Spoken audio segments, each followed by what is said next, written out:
Hello.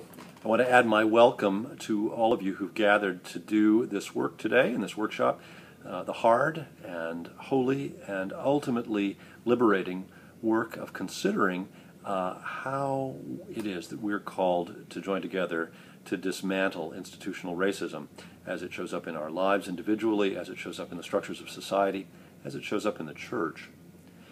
This is a central piece of work for Christians, deeply linked to one of the baptismal promises, actually many of the baptismal promises, but the one I think of most readily is that promise to respect the dignity of every human being, to go beyond respecting it, to cherish it, and to work for its full realization.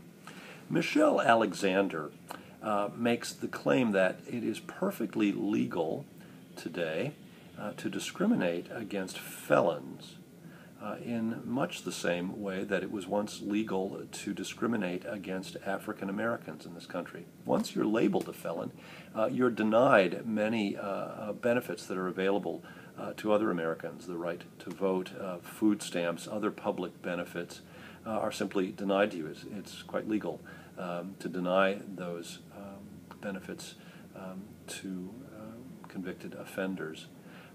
She basically argues, as do many others, that the war on drugs, which has fueled an explosion of the inmate population in this country from 20 years ago, something like 300,000 to well over 2 million today. She argues that war on drugs essentially has amounted to a war on poor people. Many others make the same point. Today, the U.S. imprisons a larger percentage of its black population than did South Africa at the heart of the apartheid regime.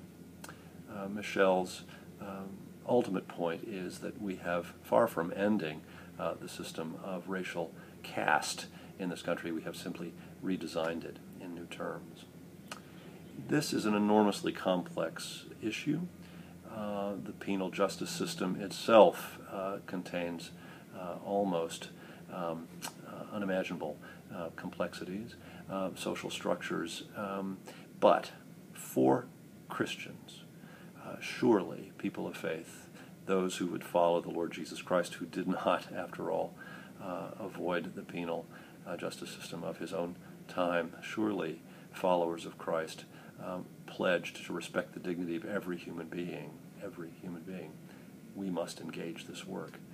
Complex as it is, can't use that as an excuse not to engage it. We must engage the principalities and powers that keep us enslaved in fear of one another, that keep us marginalized from one another, that keep certain people simply by virtue of the accidents of birth and history, that keep some people in positions of privilege and other people's on the outside looking in, denied full access to their own full human dignity. I thank you for gathering to consider these hard realities, but I remind you that I consider this work hard and holy.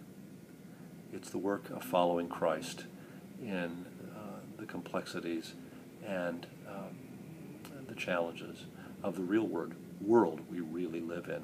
Thank you for engaging the work. Thank you for taking your baptisms this seriously, and I will be in prayer for you.